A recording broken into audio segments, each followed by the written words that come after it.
আসসালামু আলাইকুম বন্ধুরা, আশা করি সবাই ভালো আছেন। বড়সড় একটি খবর সামনে এসেছে।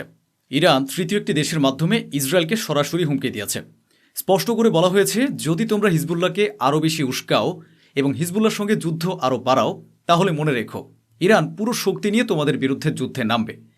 অর্থাৎ যে ইসরায়েল এতদিন বিশ্বকে হুমকি দিত, আজ সে ইসরায়েলকে সামনে থেকে হুমকি দিচ্ছে ইরান।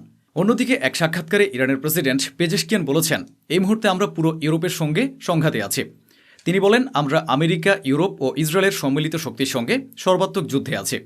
অর্থাৎ ইরানের প্রেসিডেন্ট প্রকাশ্যে বলেছেন, ইউরোপ, ইসরায়েল ও আমেরিকা একজোট হয়ে আমাদের বিরুদ্ধে দাঁড়িয়েছে এবং আমরা তাদের সঙ্গে লড়াই করছি, আমরা যুদ্ধে আছি। তিনি আরও বলেন, তাদের সবাই আশা করেছিল যে সরকার পতন হবে, দেশের ভেতরে অরাজকতা সৃষ্টি হবে, কিন্তু তা হয়নি। সেই 12 দিনের যুদ্ধের পর এখন আমাদের দেশ, আমাদের সেনাবাহিনী, আমাদের নিরাপত্তা ব্যবস্থা ও আমাদের ডিফেন্স সিস্টেম আগের চেয়ে আরও বেশি নিখুঁত ও শক্তিশালী হয়েছে। ইরানের প্রেসিডেন্ট এটাও বলেছেন, একসময় ইরাকের সঙ্গে যে যুদ্ধ হয়েছিল, আজকের পরিস্থিতি তার থেকেও বেশি খারাপ। আর আমাদের বাহিনী IRGC প্রতিটি অপারেশন ও যে কোনো যুদ্ধের জন্য পুরোপুরি প্রস্তুত। نیروهای نظامی ما با قدرت دارن کاراشون میکنن و الان قوی تر از اون زمانی هن که اینا حمله کردن از نظر تجهیزات، از نظر نیرو، علیرغم همه مشکلاتی که داریم و اینا دارن کاراشون میکنن و اونا بخوان اگه برخورد کنن طبیعتا با ইরানের পররাষ্ট্রমন্ত্রী বলেছেন, যদি আমাদের নিউক্লিয়ার ডিল করতে হতো, ইউরেনিয়াম সমৃদ্ধকরণ এনরিচমেন্ট নিয়ে চুক্তি করতে হতো, তাহলে আমরা বহু বছর আগেই তা করে ফেলতাম এবং যুদ্ধও হতো না। অর্থাৎ ইরান স্পষ্ট করে দিয়েছে, এখন যাই হোক না কেন ইউরেনিয়াম সমৃদ্ধকরণ বন্ধ হবে না এবং আমাদের পারমাণবিক কর্মসূচির পাশাপাশি ব্যালিস্টিক মিসাইল কর্মসূচিও থামবে না। অন্যদিকে ডোনাল্ড ট্রাম্প ইরানকে হুমকি দিয়েছেন, যদি তোমরা আবার নিউক্লিয়ার সাইটে কাজ শুরু করো, পারমাণবিক অস্ত্র তৈরির দিকে এগো, ইউরেনিয়ামের উপর কাজ করো, তাহলে আমরা তোমাদের দেশে ধ্বংসযজ্ঞ চালাবো, আবার হামলা করব। সম্মানিত দর্শকবৃন্দ, অন্যদিকে আমেরিকার এসব কথায় ইরান একেবারেই গুরুত্ব দিচ্ছে না। স্যাটেলাইট ইমেজে আপনারা স্পষ্টভাবে বিভিন্ন ধরনের মুভমেন্ট দেখতে পাচ্ছেন। যেখানে ইরানের পারমাণবিক স্থাপনাগুলো রয়েছে, সেখানে ইরান অত্যন্ত বিপজ্জনক ক্ষেপণাস্ত্র ও এয়ার ডিফেন্স সিস্টেম মোতায়েন করছে। অর্থাৎ আগের তুলনায় বহুগুণ বেশি প্রস্তুতি নিয়ে ইরান এখন অবস্থান করছে। রাশিয়া ও ইরানকে বহু বিষয়ে একসঙ্গে দেখা যাচ্ছে। বিশেষ করে যখন রাশিয়া রকেট উৎক্ষেপণ করতে যাচ্ছে, তখন ইরান তাদের একটি স্যাটেলাইট রাশিয়ার কাছে পৌঁছে দিয়েছে। সেই স্যাটেলাইট রাশিয়ার রকেট ইনস্টল করে মহাকাশে পাঠানো হবে। রাশিয়া ইরানের জন্য ইরানেই স্যাটেলাইট উৎক্ষেপণ করবে। এদিকে ব্যাপক চাঞ্চল্য সৃষ্টি হয়েছে যখন খবর এসেছে যে ইরান চীন থেকে 30 থেকে 40টি J-10 ফাইটার জেট নেওয়ার বিষয়ে কথা বলছে। এরপর থেকে আমেরিকা ও ইসরায়েলকে বেশ উদ্বিগ্ন দেখা যাচ্ছে। অন্যদিকে আল্লাহর দয়া হয়েছে, আল্লাহ ইরানকে খুব দীর্ঘ সময় ধরে কষ্টে রাখেন না, এটাও দেখার বিষয়। একটু এই ছবিগুলো দেখুন। যেসব বাঁধ একেবারে শুকিয়ে গিয়েছিল, পুরোপুরি শুকনো ছিল, এক ফোঁটা পানিও ছিল না, সেই বাঁধগুলো আবার ভরতে শুরু করেছে। এখন এলাকাগুলোতে পানি দেখা যাচ্ছে। এটা আপনাদের দোয়ায়, ইরানের উপর আল্লাহর রহমত। যাই হোক, বর্তমানে প্রায় সব আরব দেশই সোমালিয়ার বিষয়ে নীরব রয়েছে। সামান্য কিছু দেশ কথা বলছে, তবে ইরানও সোমালিয়ার বিষয়ে কথা বলেছে। ইরান বলেছে, সোমালিল্যান্ডকে স্বীকৃতি দিয়ে ইসরায়েল সোমালিয়ার অখণ্ডতার বিরোধিতা করেছে, আইন লঙ্ঘন করেছে, আন্তর্জাতিক আইনের পরিপন্থী কাজ করেছে, আর এটি ইসরায়েলের একটি জঘন্য পদক্ষেপ। ওদিকে ইরানের সাবেক পররাষ্ট্রমন্ত্রী একটি সাক্ষাৎকারে বড় কথা বলেছেন। এতে আপনারা বুঝতে পারবেন ইরান কতটা একা। তিনি বলেছেন, আমরা স্বীকার করি যে আমরা ভুল করেছি। আগে আমাদের উদ্দেশ্য ছিল ইসরায়েলকে আরও এগোতে না দেওয়া। আমরা কখনো কোনো আরব দেশের দখল নেইনি। আমরা সবসময় ইসরায়েলকে থামানোর চেষ্টা করেছি, কিন্তু কেউ আমাদের পাশে দাঁড়ায়নি। বাশার আল আসাদ আমাদের খুব বড় কোনো মিত্র ছিলেন না। বাশার আল আসাদ যখন ক্ষমতায় ছিলেন, তখন আমরা সিরিয়ার কাছে শুধু এটুকুই চেয়েছিলাম, ইসরায়েলের বিরুদ্ধে আমাদের সাহায্য করুক।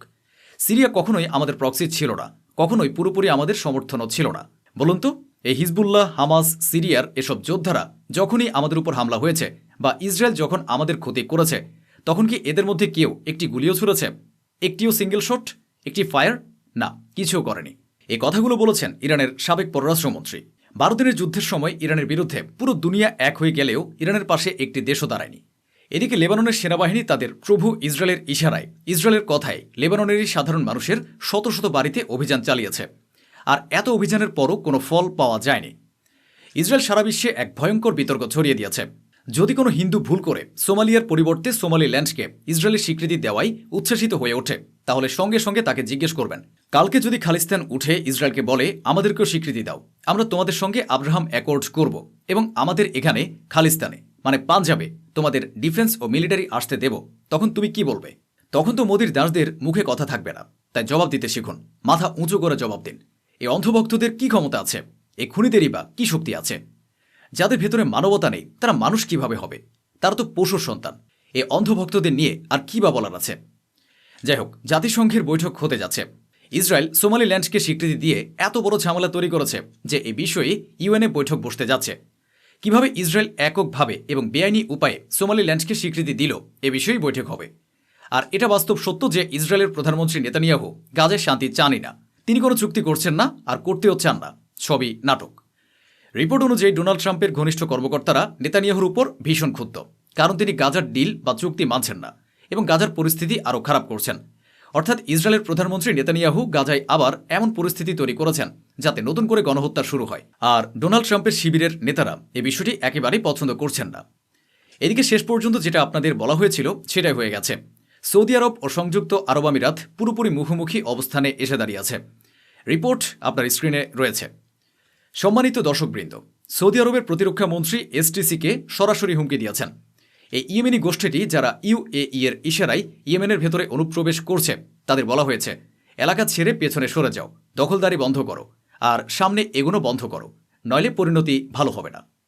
দেখুন, কোনো দেশের প্রতিরক্ষামন্ত্রী যখন প্রকাশ্যে বক্তব্য দেন এবং সামনে সরাসরি প্রতিপক্ষ দাঁড়িয়ে যায় তখন সেটা রাষ্ট্রের অবস্থানই বোঝায়। এই মুহূর্তে সৌদি আরব সোজাসাপটা ইউএই এর সামনে দাঁড়িয়ে গেছে। এছাড়া ইউএই এর এই অনুপ্রবেশ বিষয়টি নিয়ে সৌদি আরব মধ্যস্থতাকারীদেরও স্পষ্টভাবে বলে দিয়েছে, আমরা সতর্ক করছি, যারা মধ্যস্থতার নামে সবসময় নাটক করে তারা যেন সামনে এসে সত্যিকারের অর্থে মধ্যস্থতা করে। ইউএই ফিতনার মূল। ইউএই এর যোদ্ধারাই ইয়েমেনের ভেতরে ঢুকে আছে। সৌদি আরব স্পষ্ট করে বলেছে, পেছনে সরে যাও। এখন ইয়েমেনের যোদ্ধারা ইউএই সমর্থিত এই গোষ্ঠীর সঙ্গে লাগাতার লড়াই করছে। যে ছবিগুলো সামনে আসছে সেগুলো ভয়ঙ্কর। দুই পক্ষের মধ্যে তুমুল সংঘর্ষ চলছে। দৃশ্যগুলো আপনার সামনে।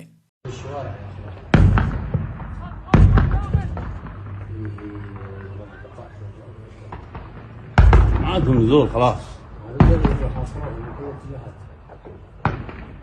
عارف ليش خلوا قواتكم الله يرحم والديكم خلوا المؤمنين يخلوا القتال ما يهزموش خلوا قواتكم شردوا একটু থামুন, এবার বিষয়টা বুঝে নিন। এই যে STC group, southern transitional council, এটি একটি গোষ্ঠী যাকে ইউএই সমর্থন দেয়। ইউএই এর পৃষ্ঠপোষকতায় এই গ্রুপটি ইয়েমেনের ভেতরে ছড়িয়ে ছিটিয়ে সক্রিয় ছিল, কিন্তু হঠাৎ করে তারা একত্রিত হয়েছে।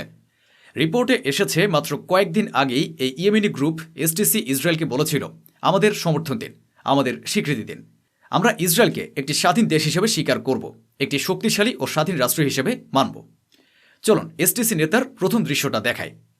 দেখুন, এই হলো এসটিসি নেতার চেহারা, যারা ইউএই এর সমর্থন ও অস্ত্র নিয়ে ইয়েমেনের ভেতরে অনুপ্রবেশ করছে। তাদের নেতা সৌদি আরবের প্রতিরক্ষা মন্ত্রীর বক্তব্যের পর সরাসরি জানিয়ে দিয়েছে, আমরা অস্ত্র নামাবো না। অন্যদিকে ইউএই এসটিসিকে অঢেল টাকা দিচ্ছে, অস্ত্র দিচ্ছে। এরপর দেখা যাচ্ছে এসটিসি এবং তাদের সঙ্গে কয়েক হাজার যোদ্ধাকে ইয়েমেনের ভেতরে পাঠানো হচ্ছে।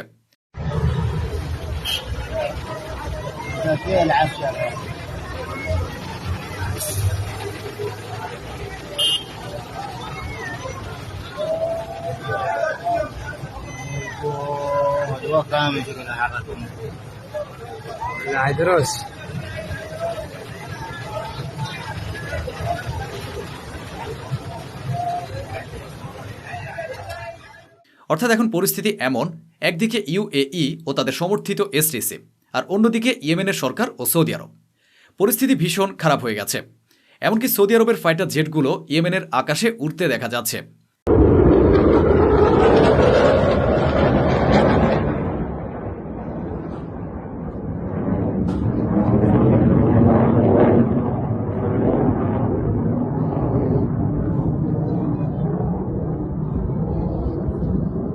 সম্মানিত দর্শকবৃন্দ, যারা দুনিয়ায় এই ফিতনার মূল হল ইসরায়েল। সোমালিয়াকে ভেঙে সোমালিল্যান্ডকে আলাদা করে ইসরায়েল সোমালিল্যান্ডকে স্বীকৃতি দিয়েছে। এরপর সোমালিল্যান্ডে উৎসব উদযাপন করা হচ্ছে, এমনকি ইসরায়েলের পতাকাও ওড়ানো হচ্ছে। লজ্জার বিষয়। সম্মানিত দর্শকবৃন্দ, সোমালিল্যান্ডকে স্বীকৃতি দিয়ে ইসরায়েল আসলে সারা বিশ্বের দেশদ্রোহী ও বিচ্ছিন্নতাবাদীদের জন্য একটি উদাহরণ তৈরি করে দিল। নতুন নতুন ফিতনার বীজ বুনছে ইসরায়েল। অন্যদিকে সোমালিল্যান্ড স্বীকৃতি পাওয়ার পর তারা আরেকটি খেলা শুরু করেছে। সোমালিল্যান্ড আমেরিকাকে প্রস্তাব দিয়েছে, আপনারাও আমাদের স্বীকৃতি দিন, আমরা আপনাদের সব চুক্তি মানব, আর সোমালিল্যান্ডে আমেরিকার সামরিক ঘাঁটি স্থাপনের অনুমতি দেব। জানা গেছে ট্রাম্প বলেছেন, আমরা আপাতত সোমালিল্যান্ডকে স্বীকৃতি দিতে পারি না, কিন্তু আমরা বিষয়টি নিয়ে গবেষণা করছি। যেভাবে তারা আব্রাহাম অ্যাকর্ডে যুক্ত হওয়ার প্রতিশ্রুতি দিচ্ছে, যেভাবে আমেরিকাকে সামরিক ঘাঁটির প্রস্তাব দিচ্ছে, এটি একটি বড় ডিল। তাই আমেরিকাও লোভে পড়ছে। আজ না হোক কাল আমেরিকাও স্বীকৃতি দিয়ে দেবে। একবার ভাবুন, সোমালিল্যান্ডের লোকজন কতটা নির্লজ্জ। সারা বিশ্বের সবচেয়ে বড় গণহত্যাকারী ব্যক্তি হলেন নেতানিয়াহু। উইকিপিডিয়া থেকে শুরু করে যে কোনো রিপোর্ট দেখলে আপনি প্রমাণ পাবেন কত মানুষের গণহত্যা সে ঘটিয়েছে। আর সেই ইসরায়েলি বেআইনি উপায়ে সোমালিল্যান্ডকে স্বীকৃতি দিয়েছে। কিন্তু সেখানে সোমালিল্যান্ডের কিছু লোক বলছে নেতানিয়াহু নাকি পুরো দুনিয়ার সবচেয়ে ভালো মানুষ, যিনি আমাদের ফোন ধরেছেন এবং আমাদের কথা মেনে নিয়েছেন। ها عالم ادوك انك ugu wanaagsan Netanyahu oo ah ninkii koowaad ee telefoonka naga qabta iyo baashu oo soo qaadanay sida nooga farxisay ilaahay kaaga farxiyo Soomaalida waxaan leenahay wax badan baa la isku afay। সম্মানিত দর্শকবৃন্দ, এখন তো তারা সম্পূর্ণ বোধশক্তি হারিয়ে ফেলেছে। যে একবার বোধশক্তি হারায় তার থেকে আর কি বা আশা করা যায়। দেখুন, সোমালিল্যান্ডের জনসংখ্যা মুসলমান, তারা মুসলিম, কিন্তু তাদের এই আচরণ দেখুন। এরা কি ধরনের মুসলমান, যাদের ইহুদিবাদের ইতিহাস জানা নেই? যে ইসরায়েল ফিলিস্তিন দখল করেছে, শিশুদের গণহত্যা করেছে, সেই ইসরায়েলের বিরুদ্ধে আজ অমুসলিমরা মুখ ফিরিয়ে নিচ্ছে। অথচ সোমালিল্যান্ডে নামের কিছু মুসলমান ইসরায়েলের পতাকা জড়িয়ে পড়ে আছে। যদি তাই হয় তবে সবকিছু ছেড়ে দাও। ইসরায়েল তো হিজাবেরও বিরোধী। ইসরায়েল যেসব বিষয়ের বিরুদ্ধে সবই ত্যাগ করো। সোমালিল্যান্ড হঠাৎ করেই এ স্বীকৃতি পায়নি। পুরো বিষয়টি নিয়ে ইসরায়েল আগে থেকেই গবেষণা করেছে। প্রায় 2-2.5 মাস আগের একটি আপডেট সামনে এসেছে। গোপনে সোমালিল্যান্ডে মোসাদের কর্মকর্তারা গিয়েছিলেন এবং সেখানে পুরো ডিল চূড়ান্ত করে এসেছেন। শুধু ঘোষণাটি এখন হয়েছে। এদিকে কাতার ইসরায়েলকে কড়া ভাষায় জবাব দিয়েছে। অফিসিয়াল স্টেটমেন্ট আপনার স্ক্রিনে। কাতার বলেছে সোমালিল্যান্ডকে কেউ স্বীকৃতি দিচ্ছে না, সারা দুনিয়া জানে এটি অবৈধ। অথচ ইসরায়েল সেটিকে স্বীকৃতি দিয়েছে। কাতারের মতে ইসরায়েলের জন্য সবচেয়ে ভালো হতো যদি তারা ফিলিস্তিনকে স্বীকৃতি দিত, যাকে পুরো বিশ্ব স্বীকৃতি দেয়, সোমালিল্যান্ডকে নয়। আমরা ইসরায়েলের এই পদক্ষেপের তীব্র নিন্দা জানাই। তো বন্ধুরা, এই ছিল আজকের আয়োজন, যা স্বচ্ছভাবে আপনাদের সামনে তুলে ধরা হলো। আশা করি আমাদের এই প্রচেষ্টা আপনাদের ভালো লেগেছে। অসংখ্য ধন্যবাদ। সুস্থ থাকুন, ভালো থাকুন।